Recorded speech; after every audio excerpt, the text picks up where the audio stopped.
Hello po mga kababayan, kamusta po kayo? Sana po nasa maayos po kayong kalagayan. Ang inyo pong lingkod, si Kamanong po, nagbabalik po muli at tayo po ay magsama-sama magkomentuhan. Magumpisa na po tayo. Komentuhan po natin ito pong sagot ni Senator Bongo. Ayon po sa kanya ay hindi po siya natatakot sa warrant of arrest ng ICC. Pakinggan po natin ito pong balita at panuorin at komentuhan po natin mga kababayan. Umpisahan na po natin. Hindi umano natatakot si Senador Christopher Bongo sa umunay inilabas na arrest warrant ng International Criminal Court o ICC. Laban po yan sa kanya.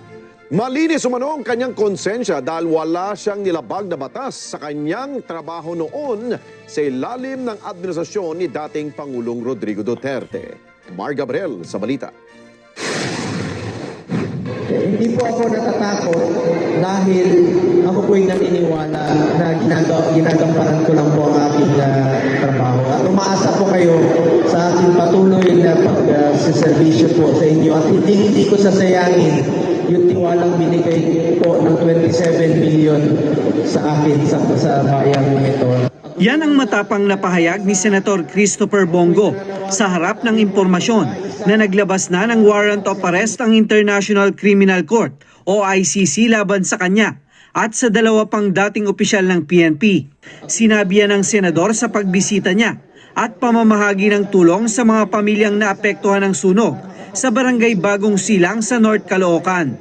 Dito ako, siservisyo ako sa inyo, patuloy ako sa serbisyo. Basta wag lang mapolitika. Wag lang mahaluan ng politika. Ako po'y kampante na hindi po ako madadamay dyan sa mga issue yan about ICC. Bukod kay Senator Ronald Bato de la Rosa, kasama si Senator Go sa 8 individual na tinukoy ng ICC bilang co-perpetrators ni dating Pangulong Rodrigo Duterte sa kasong Crime Against Humanity kaugnay sa pagpapatupad ng war on drugs. Kabilang din dito si dating Justice Secretary Vitaliano Aguirre, dating NBI Director Dante Geran, dating PIDEA Director Isidro La Peña at mga dating PNP Chief na sina General Oscar Albayalde, General Vicente Danao at ang namayapang si General Camilo Casculan. Pero giit ni Go, malinis ang kanyang konsensya sa kasong ibinibintang sa kanya. Alam niyo, buong buhay ko po, wala po akong nilabag na anumang batas ng tao o batas ng Diyos. Wala akong ginawa sa buong buhay ko kundi magtrabaho at makapagservisyo po sa inyo. Lalo-lalo na po sa mga kababayan natin na hirap. Lalo-lalo na po sa mga kababayan natin na hirap po. Ulitin ko lang, police matters have never been part of my mandate. Hindi po trabaho yan. Sa isang pahayag, mariing binatikos ni Congressman Paulo Duterte ang paggamit ng Administrasyong Marcos sa ICC bilang political weapon sa kanilang mga kalaban. Maging ang mga ahensya ng gobyerno, nagagamit daw sa pagpapatahimik sa mga kalaban nila sa politika para pagtakpan ang isyu ng pagnanakaw sa kaban ng bayan. Mar Gabriel, para sa mata ng agi. Totoo naman talaga yun, mga kababayan. Lalong-lalo po sa natuklasan po natin sa pinasabog po ng mga tauhan po ni Saldico, ang mga ex-marine, ang mga ex-soldiers. Hindi po ba?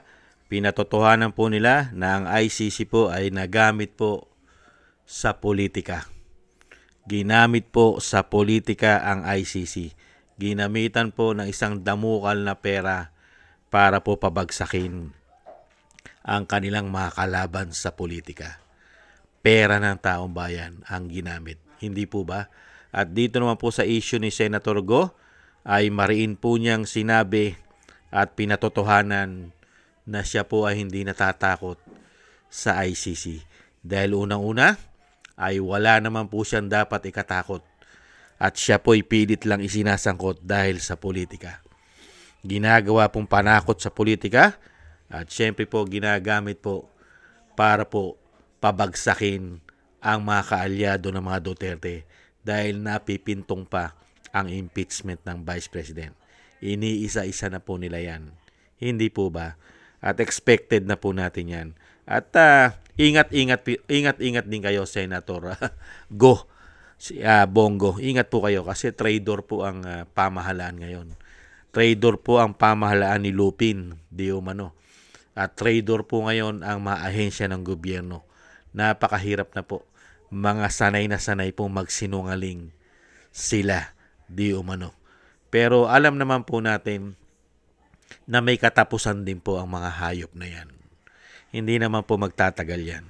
Hindi po ba? Lahat naman po ay may katapusan.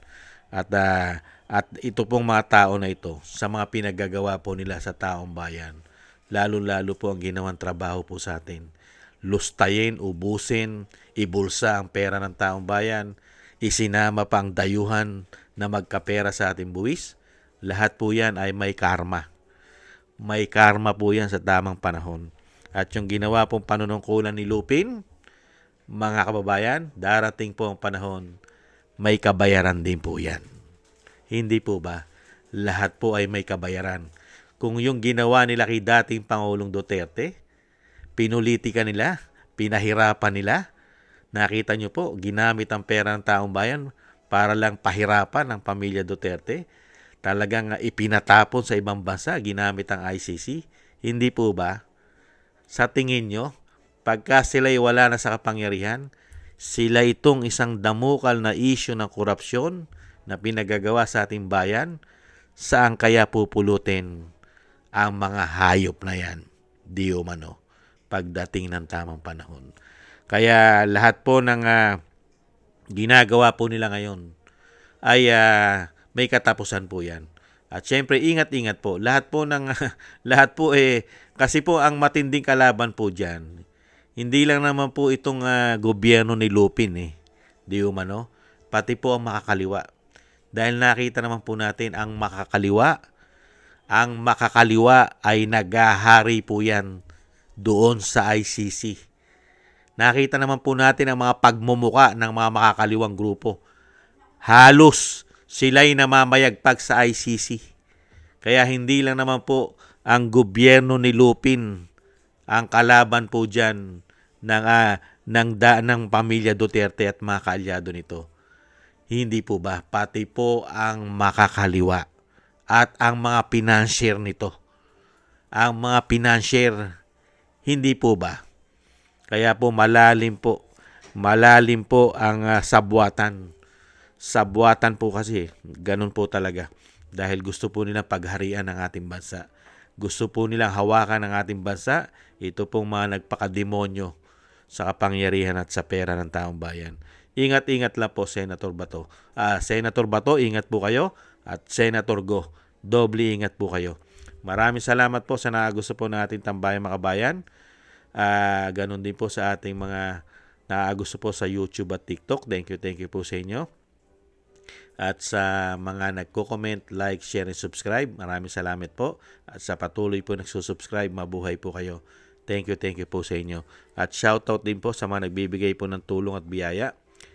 Shoutout po kay Eric Kershaw from Canada, kay Baby Roman at Ate Isa from Cagayan Valley, Jem Aris from United Arab Emirates, Ani Jo, Norma Garcia, Mary Natividad Brinden from Netherlands, Gayat Shena, Tatay Nick from Toronto, Canada, Jesus Valdepena, Rolando Guerrero, Mila Yi, Felipe Shapno from Texas, USA, Rolando Timbol from Alberta, Canada, Ma'am LB Sermani from North Miami, Florida, USA, Melchorita Espinosa from Orlando, Florida, USA, Arthur Estraniero from USA, Randy Crispino from Pasig, Mika Ligaspi, Tessie Mantilla from Kuwait, Frank Zamora from California, USA, Romulo Di Vinagracia from Bacolod City, Kingston from Hong Kong, Jake Yahut from California, USA, Gina Ray from Berlin, Germany, at Julieta Celona from Sydney, Australia. Thank you po sa inyo mga kabayan. Ingat-ingat po kayo sa inyo po mga paggawa at shoutout po sa inyo lahat. God bless po sa inyo lahat. Maraming salamat po at tayo naman po, tiis-tiis lang po tayo mga kabayan. Kailangan po natin magtiis. Muli po, paalam. Bye-bye.